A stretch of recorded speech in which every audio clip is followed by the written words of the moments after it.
Sans aucun doute, l'application Appareil photo est certainement une des plus utilisées sur le iPad.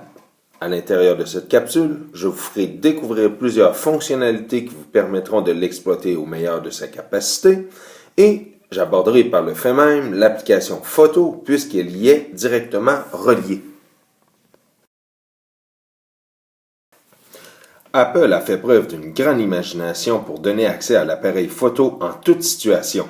Découvrez-les toutes en continuant votre exploration. Vous avez besoin de prendre une photo rapidement? Nul besoin de déverrouiller votre appareil, d'entrer le code et de rechercher l'application. Appuyez simplement sur le bouton principal du iPad et immédiatement, glissez vers le haut l'icône de l'appareil photo situé en bas à droite de votre écran.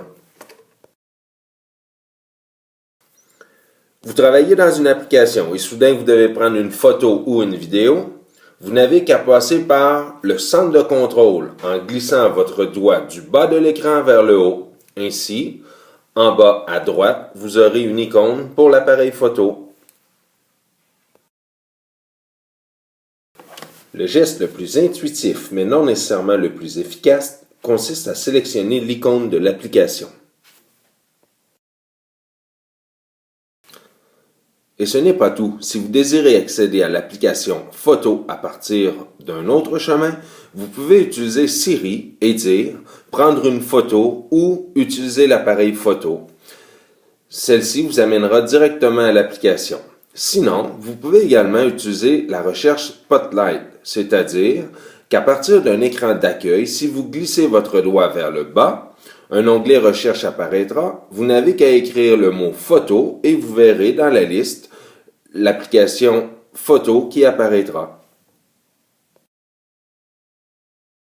Une fois à l'intérieur de l'application, sélectionnez Accélérer, Vidéo, Photo ou Photo carré et ensuite appuyez sur le bouton de prise de photo, c'est-à-dire le cercle blanc, ou encore appuyez sur l'un ou l'autre des boutons de volume situés sur le bord de votre iPad.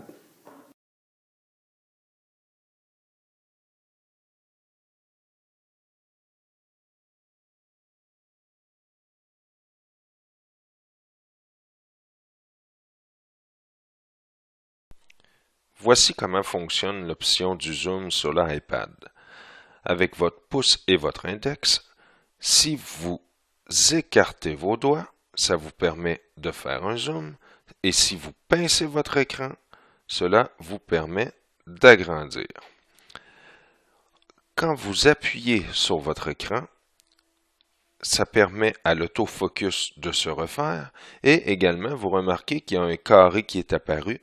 Si je glisse vers le bas, le contraste au niveau de la luminosité diminue et si j'augmente vers le haut, la luminosité s'accentue. Lorsque j'utilise la fonction zoom, en bas de l'écran, si vous remarquez, il y a une ligne qui apparaît. Je peux à ce moment-là glisser vers la gauche ou vers la droite pour zoomer. Et donc, quand j'ai terminé et que l'image correspond à mon goût, j'appuie sur le cercle pour prendre la photo. Voilà.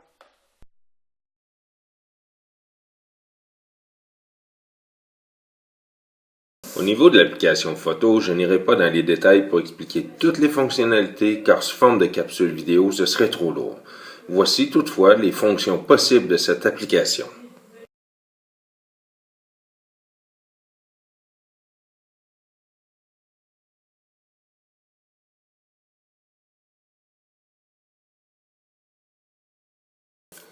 En visualisant une photo, si on appuie sur le cœur qui se trouve en haut à droite, cela crée dans l'onglet Album un album nommé Favoris. Toutes les photos favorites s'y retrouvent donc et il est alors possible de les visualiser sous forme de diaporama.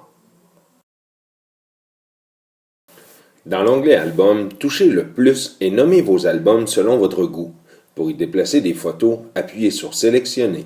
Choisissez une ou plusieurs photos, appuyez sur Ajouter à et sélectionnez l'album désiré.